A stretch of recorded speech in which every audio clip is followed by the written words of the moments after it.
Okay. Let's do this thing.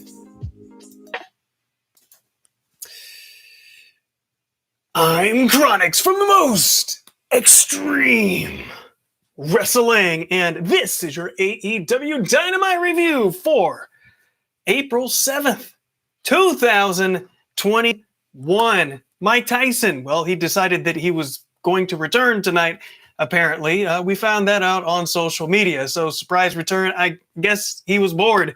Back here in Jacksonville, Florida, we got JR, Tony Schiavone, and Excalibur here on commentary for tonight. We have the babyface Inner Circle showing up in some very expensive and very what would the word be? Well, expensive is good enough. Cars that I could never afford. Vehicles, motorcycles. Hey, they had it all. They had bikes and everything. So they got the money. I don't know how they got all this money, but apparently they were able to put their collective wallets together and boom, show up in style. So they're doing everything they can to really sell the idea that, hey, they're all good now. They're good guys. You should love them. You should be inspired by them, and you should follow them because, hey, Inner Circle, they've changed their ways. They are all good now. Everybody's happy. Everybody should accept them. We're going to have the opening match here. It is Hangman Adam Page. He's taking on Platinum Max Caster. And of course, he's got to hit us with some of his bars. He mentioned some things, some topical things like Little Nas X and the Devil. Why not? So, yeah, Platinum Max Caster, eh? Well, I say that you got to go gold before you can go platinum. And beating Adam Page in this match, hey, it might get you a little bit closer to that direction. We see the Boombox make multiple appearances here in this match. I think it was a Bluetooth one. I don't know. It just looked like a speaker. Can you still buy quote-unquote boomboxes? I don't know. I assume. I just haven't seen one in years. But, well, except on AEW, of course. But anyways, here, they try to use this. They try to use the hits, as it were, but no. But one hit that we did see in this match was the Buckshot Lariat. We do see the Buckshot Lariat and the win here from Adam Page. He wins this one and he celebrates with a beer because, well, he's Adam Page. And also for an added reason that International Beer Day is coming up.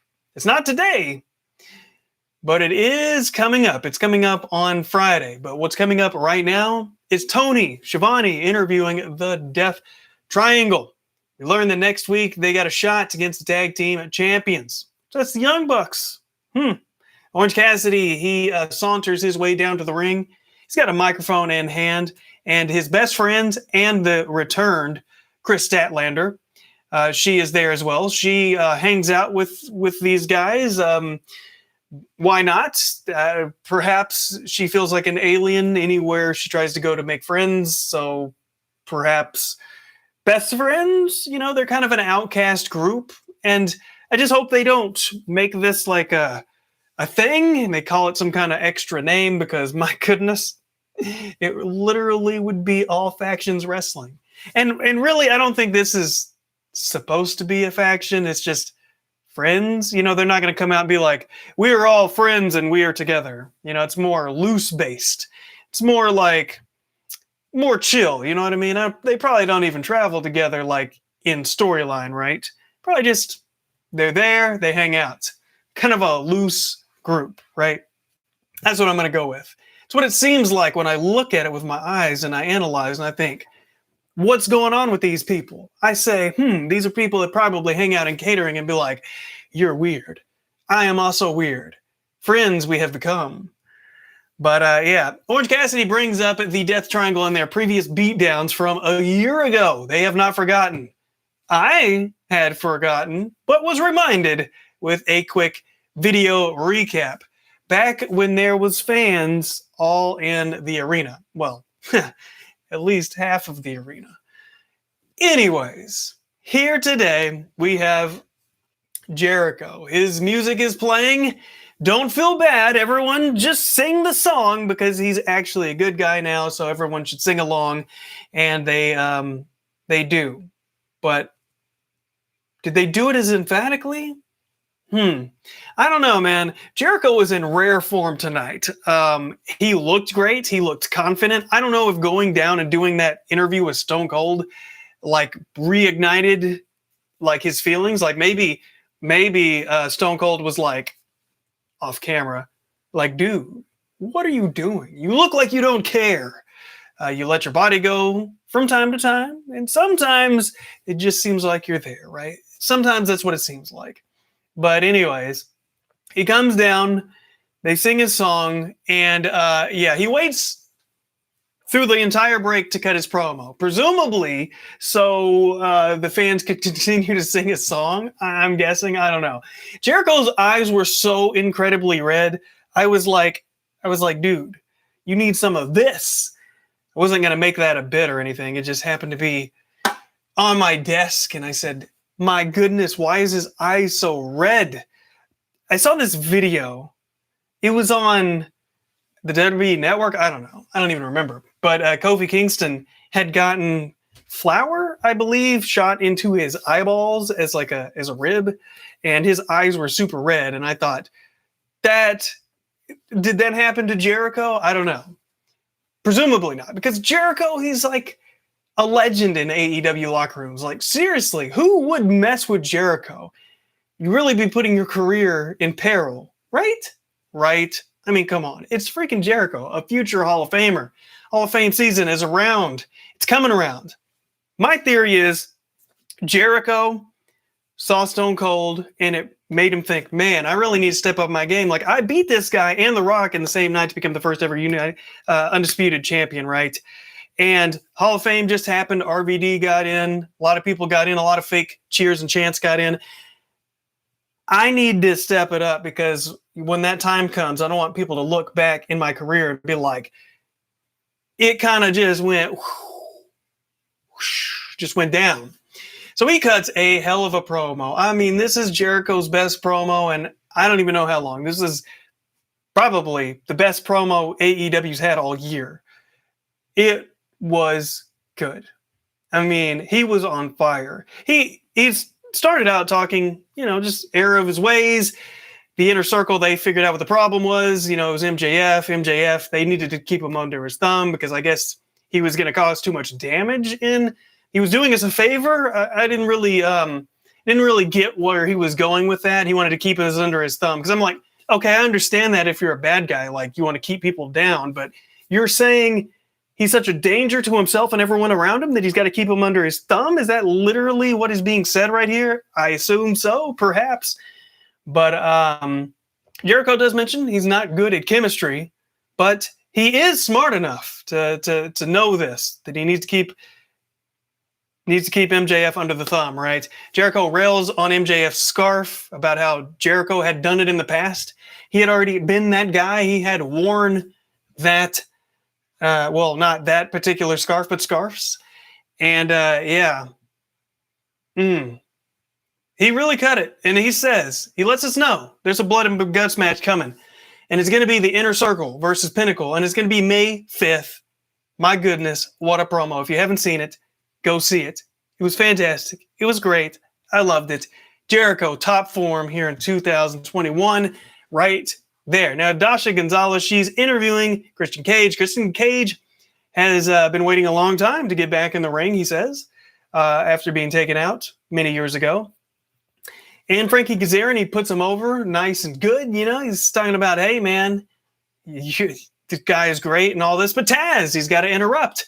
He's got a loud mouth. And he interrupts and offers Christian just flat out join Team Taz. It's good for Christian, it's good for Taz, and it's good for the people within Team Taz. It's a win-win-win, right? But Christian, I don't think that he is, he's not into that. He's not going to do that. Christian is a good boy, and he is going to do good boy things. Now we're going to do some promotion, some big time movie no, wrong words. Big time movie promotion. It was that P word. Godzilla vs. Kong. That is a movie. Apparently, it's a big movie. I don't really know because I have never seen any of the Kong versus Godzilla movies, or literally the only movie between those two genres or those two franchises that I've seen is the 1998 Godzilla movie. And I promise you, I guarantee you that the fans of those series will be like, dude, you literally saw the worst one. This is why you haven't seen the other ones. And I would say, you're probably right. But it's time for the promotion. And they're going to do this with Bear Country, which is Bear Boulder and Bear Bronson. Their names are Bear. Versus Jurassic Express, which is Luchasaurus and Jungle Boy. Where was Marco Stunt? Was he there? I don't know. This man is recording some, what is he recording? He is recording like a new album, I think that it is. And he's going to be doing that, I don't know. Presumably he doesn't have to do it directly during AEW Dynamite, right? Hey, what's up, Super Serpents? Glad to see you here in the chat. And we shall continue. Yes, this match right here. Bodies tumbling everywhere, as you would imagine. I mean, lots of bodies tumbling in Godzilla vs. Kong. I don't know, I haven't seen it. But when you got verses in the title, I assume there's going to be some tussling in the jungle there, right? Luchasaurus fails at a crossbody. I don't know how that happened, but he missed it. And but he plays it off well. So, hey, plays it off so well, he actually is able to secure the win here. He grabs the pin. So good job for Luchasaurus. The good guys won here on this quasi-movie promotion. QT Marshall has a video from the Nightmare Factory. He is one of the latest factions that have been created out of thin air here in AEW. And QT is the leader. He's cutting his promo. He's all mad and upset or whatever with this pre-recorded thing, talking about Cody's past characters in WWE, about how he was in Legacy and trying to act like he was he was like the least important member of that group. Like, no, I don't think anyone thinks that. You know what I mean? It's like, if you're going to insult the man about his crappy gimmicks in the past, like, at least be accurate with it, right? Well, he does rail against Stardust, which mixed results, I guess, on whether people like that or not. I always felt like, and you can go back, like, to the beginning of my YouTube, which don't, because it's probably bad, right? Cringe? I don't know. Like in 2011, when I started this YouTube channel, I was always talking about Cody Rhodes is awesome. I could see him as a world champion someday. So I don't know what other people thought. The general vibe I remember is people being very positive on him. But even I could recognize back then that this guy was a big deal. But maybe QT feels the same way as well. Maybe his point is just that his character sucked. If that is the case, then, well, okay. But not his fault, right? He wore the undashing Cody Rhodes mask and all that. I was entertained. I don't know. When I try to think, well, QT Marshall's talking about all this hate, right? I'm like, well, what have you done? Like, your gimmick is you've been held down by Cody, who had crappy gimmicks? So you were held down by the crappy gimmicks guy. Is that what you're saying? Man, you really roasted him, didn't you? QT Marshall's boys start talking about how popular they are. You just never heard of them. Cool story, bro. I mean, dude, okay. So you're famous. I just don't know about you. Okay. Awesome group. Tony Schiavone, now he's interviewing Sting, and Jake Roberts interrupts. Man, he was primed and ready to go. He's been doing this. Darby, he calls Darby a gerbil, which Darby isn't there. He has to throw that in. Lance Archer, of course, is Jake Roberts' boy, right? Lance Archer comes out and says he's sick and tired of AEW, and he comes out, he does these main events, and then he's back to doing nothing. He comes out and does something important, and then he's not doing anything important anymore. And he's tired of this cycle, and he wants this to end. And he says that people need to pay attention. People will be paying attention, and Sting is going to pay attention. Because, look, Lance Archer, he's a big bad dude from Hearn, Texas. And Sting gets on the microphone and says that Lance should be a big deal. And, well, you should just go do that. So, boom. Basically telling Lance Archer, if you're a big deal, which you should be, then go do that. So, Sting walks away. I was afraid that Lance Archer was going to annihilate Sting right there on the stage because he could have. He does this to people all the time. This is part of his gimmick. This is part of his established canon, right? He just attacks people. You would think that he would want to attack somebody who just insulted them, but not in this case, not in this moment. Okay, now we got Team Taz. They're backstage. Ricky Starks starts talking because, hey, he's got to interrupt. He's got to put himself over, right? But Taz is not having any of that right now. He tells Ricky to stop instigating. So, a little dissension in there, maybe? I don't think so. I think it's just Ricky Starks being Ricky Starks, right? This man he moves around a lot. Like, his head is always moving around, his arms, his body. I mean, I'm not one to talk. I'm just saying, for Ricky Starks, somebody who's playing a character of, like, being super chill and super cool, he moves a lot, is all I'm saying. Darby Allin, he is the TNT champion. He's putting his championship on the line against J.D. Drake. Who is that? I don't know. He's got Ryan Nemeth there on the outside, and he tries to get involved, but Sting uses his bat to convince Ryan otherwise. Cesar Bononi, hey, he's there. He gets taken out with Sting's bat. He's getting a little too fresh with these guys, right? J.D. Drake, he tries to cannonball into Darby, but Darby moves out of the way and ends up hitting the barricade, which that had to hurt. On the stage, my goodness. Or not on the stage, but outside on the barricade, right? This dude, this big dude, JD, he tries to hit a moonsault, but he misses. Darby, man, he was on the outside. He had done the swan dive, and I was like, my goodness, looks like that would have hurt. But maybe JD Drake, maybe he's just too thick. Maybe he's just too strong. Maybe that's what happened here.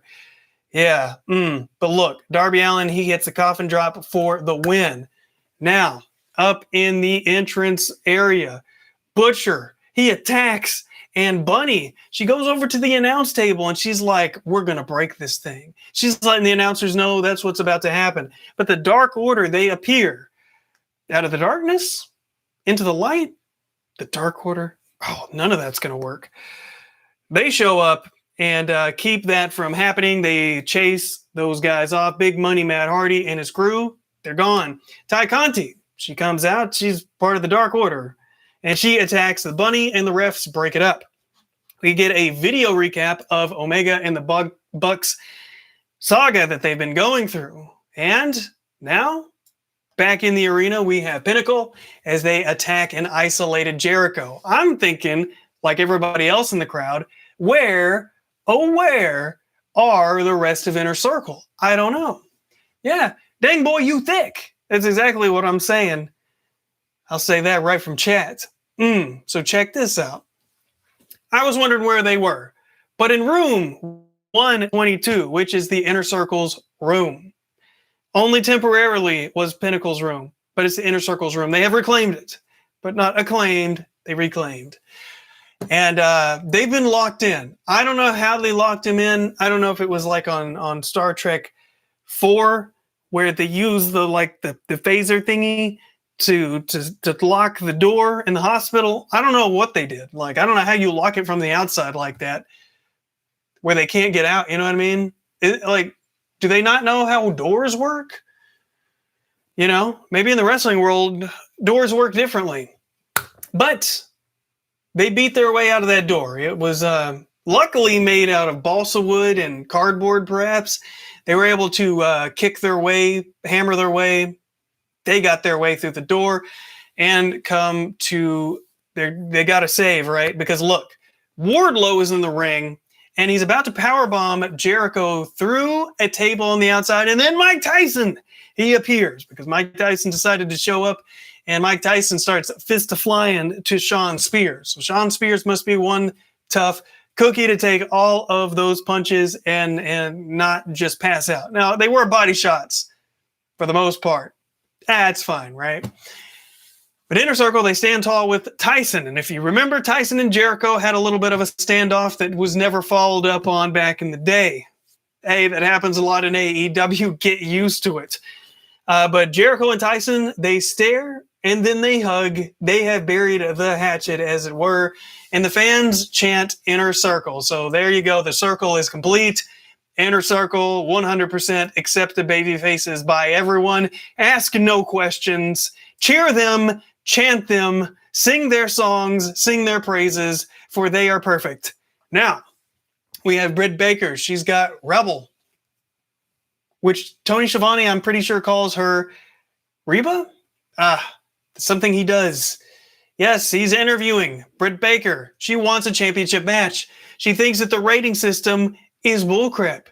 It's like, why do we even use this? And I say, yes, retweet. I agree with this analysis, this statement. It does not matter. It only matters when they feel like making it matter. You know what I mean? It's just like, well, we need a reason for this. Well, let's use the ranking system. Oh, you know, we could do this match because the ranking system, it sets up this perfectly. And don't worry about the ranking system. It's always back and forth. It's always random. That's my point. She doesn't think it should be random. She thinks it should matter. I guess. Does she say that? I think she just is criticizing the fact that it is not actually used. Her main point is she wants a match and she doesn't really care. She's going to spin this however she wants, right? She does mention, however, it should be based on star power. And I'm like, I mean, well, that's what probably any booker would be thinking, right? Should I put a random nobody in this match for the championship? Or should I put somebody who people really like and buy their merchandise and can get behind? Hard decisions. Not sure what to do. So she wants that. But regardless of her star power, her selling power, she is going to be competing on all of AEW's programming, all of their shows, all their YouTube shows, all their TNTs. So she can climb up the rankings here on AEW. You don't like that door? Well, just kick the door down, my man. Just kick it down. You don't like it? Kick the door down. You know, doors can be purchased. They still make doors every single day. They got door factories. I'm sure of it. The Bunny with Big Money Matt Hardy and his crew versus Tay Conti with -1. And other Dark Order dudes are ringside, I think. Sheeta is there with a kendo stick. I know that for a fact. Matt tries to get involved, but it doesn't work. Bunny almost runs into Big Money Matt Hardy. That would suck. But it doesn't happen. Lucky enough for him. For them. Bunny, she cheap shots Sheeta. Bunny, she gets the kendo stick on Ty Conti. My goodness, she's cheating. We're behind the referee's back. There's distractions. It's happening all around. She tries to use this. Ty Conti tries to use the kendo stick from the top rope the Bunny tries to use the kendo stick. She goes up the top turnbuckle, tries to use this on Ty Conti, but Sheeta, she rips it away. She takes it away. It's not going to happen. Ty Conti grabs the pin. Ty Conti's facial reactions and the way she carries herself in the ring is just so good. Like, she was good before, but she just keeps cranking it up. So, man, I know that Britt Baker wants a title shot, but boy, you got to watch out for Tay Conti because she is looking great in the ring. Man, she's climbing up the ranks. Her star power is going to be going up. Look, next week, Darby's going to put his championship on the line again, the TNT championship against Matt Hardy. So that's pretty cool. The Bucks will be in action. Anthony Ogogo. Hey, you should know him if you were in the UK, apparently. He's going to be making his in-ring debut. Red Velvet's going to take on Jade Cargill. That's going to be a feature match. It has to be. They have been feuding for a while, so long that they had to give us a video package to remind us of all of this. To build it up. Now, and we got Jericho. He's going to take on Dax next week. So an easy day for Jericho indeed. But right now, it is the main event. Oh, it is Kenny Omega and the Good Brothers with Don Callis versus the Young Bucks, who are the tag team champions with Moxley. It's a trios match or a 6-on-6 match, however you want to slice it. Now, we can see that the Young Bucks are irritated by Callis. Look, they've been having this drama. They've been having these issues. It's been going on for a long time. We even got a video package earlier detailing this. So we were reminded. So we did not forget. But none of us forgot. We know. We've been watching. Got to admit, this has been one of those storylines that I've been intrigued on because I thought, I just don't buy that the Young Bucks wouldn't be friends with Omega. Something about this just doesn't seem right, but they went at such great lengths to show us that they weren't okay. The Young Bucks were not okay with Kenny Omega's actions. They did not like what Don Callis was doing. They didn't like the influence of Don Callis. Don Callis is slapping Matt Jackson in the face. Look, he's disrespecting them. But I guess somewhere deep inside the Young Bucks really started to ponder, perhaps Kenny Omega and Don Callis are right. So here we are in this 3-on-3 match. And they're going face to face in the ring together. Omega, he starts out and is out wrestling Matt, but Matt comes in with the Hurricane Rana to kind of even things out. You get a tag out. The Good Brother and Omega, they're double teaming behind the back of the referee. Hey, they're using their dirty tactics and all this. 2 Snapdragons from an incensed Kenny Omega. I mean, he is trying to destroy the back of the neck of the Young Bucks. Moxley hits a huge clothesline. You get a pile driver in the ring. That's not enough to end this match. Matt Jackson, he is sympathetic on Kenny Omega. He wants to end the match, but he just can't do it, right? He just can't do it. And Nick comes in for the double team moves. The Bucks are about to end it with a double V trigger, but Matt Jackson, he can't do it. He just can't do it. They try it again. I suppose Nick got in his ears like, look, we have to win this match. I mean, this is a match we have to win, right? He's got to do it, but he still can't do it. Moxley gets irritated, tags himself in the ring, hits the paradigm shift, goes for it again. Matt tries to stop him, but Moxley, he does it. Tries to go for it for the third time, and Matt and Nick super kick Jon Moxley in the face. What the heck? So right here, right now, they join Kenny Omega. So in the moment, I can understand why they wouldn't want Moxley to go completely insane. You hit him with 2, going for a third of these paradigm shifts.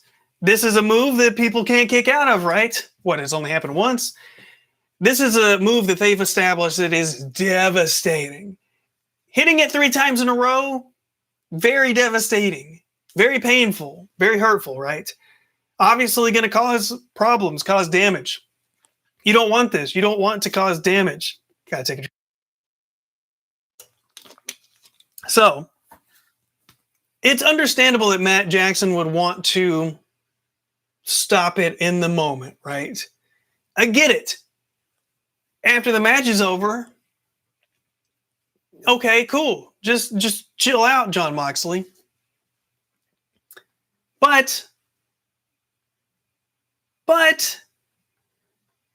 then you have, I got to mention, you got Limp Kingston. He tries to save this, but he gets stopped by the Good Brothers, by the way. So, yeah, Matt and Nick, it appears that they have joined together with Omega. Matt's face is melting, fake tanner. And but the thing is, Matt and Nick don't look too proud about this. They don't look like they are proud of what they've done. They don't look as if this was the absolute best decision. They don't look like they're happy with this decision. So are they reluctantly joining them? It kind of seems that way. So I'm sure that this is going to play into further development.